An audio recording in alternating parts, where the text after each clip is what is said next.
महिने पोटात ठेवून आपल्या पहिल्या श्वासापर्यंत वेदना सहन करते ती आई. आपल्या रक्ताच्या असून दुसऱ्यांच्या घरी नांदायला जाते, परंतु रक्षाबंधनला न विसरता राखी बांधायला येते ती बहीण.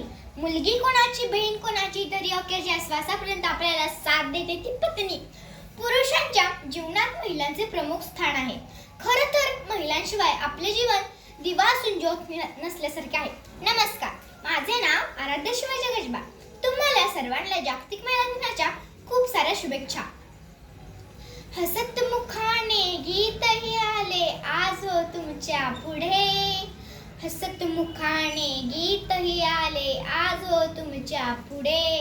या नारी शक्तीचे स्वागत करण्या शब्द फुलांचे सडे. या नारी शक्तीचे स्वागत करण्या शब्द फुलांचे सडे. या इथे उतरली माता त्या रायगडाची माझी. बांधून पुत्र पाठीशी लढली राणी झाशीची. हिमालयाच्या शिखरावरती झेंडा घेऊन चढे. या नारी शक्तीचे स्वागत करण्या शब्द फुलांचे सडे. या नारी शक्तीचे स्वागत करण्या शब्द फुलांचे सडे. आज महिला दिन. आज संपूर्ण जगभरातील महिलांना महिला दिनाच्या शुभेच्छा दिल्या जातात. व्हॉट्सअपवर शुभेच्छा दिल्या जातात. स्टेटसवर महिलांचे फोटो ठेवले जातात.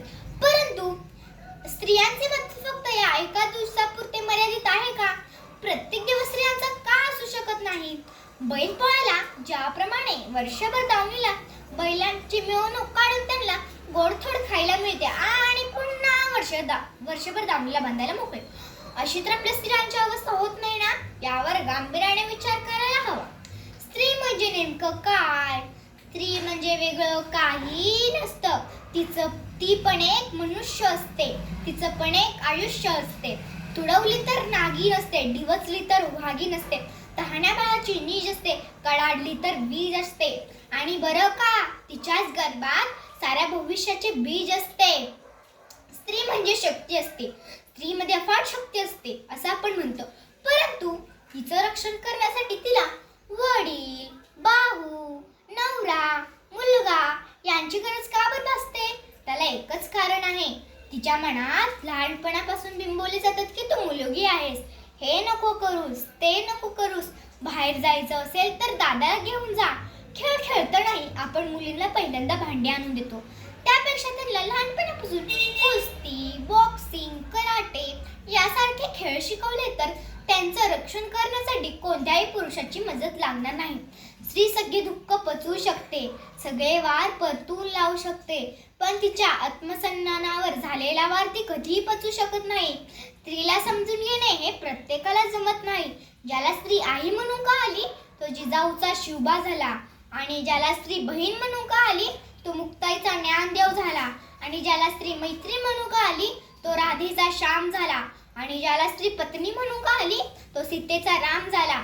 प्रत्येक महान व्यक्तीच्या जीवनात आणि यशात स्त्री सिंहाचा वाटा आहे.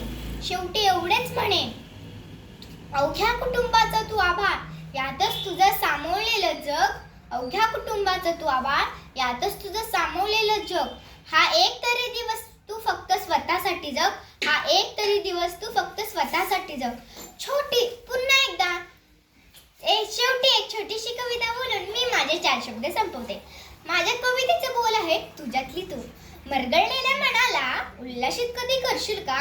मरगळलेल्या मनाला उल्हासित कधी करशील का? अस्तित्वाला तुझ्या जाग कधी आणशील का? अगं सांग वेडे, तूच तुला कधी ओळखशील का? अगं सांग वेडे, तूच तुला कधी ओळखशील का? जग फार सुंदर आहे, डोळे भरून कधी पाहशील का? संसाराच्या रणगाड्यातून दूर मोकळी कधी होशील का? अगं सांग वेडे, तूच तुला जगून कधी पाहशील का? अगं सांग वेडे, तूच तुला कधी जगून पाहशील का? मोहाराच्या डोहातून दूर कधी जाशील का? मोहाच्या डोहातून दूर कधी जाशील का? एकांकित एकटी कधी मनमोहार असशील का? अगं सांग वेडे, तुझ्यातली तू अन होशील का? तुझ्यातली तू अन होशील का? पुन्हा एकदा माझ्या आईला व सर्व महिला शिक्षिकांना व मावशींना महिला दिनाच्या खूप साऱ्या शुभकामना. धन्यवाद.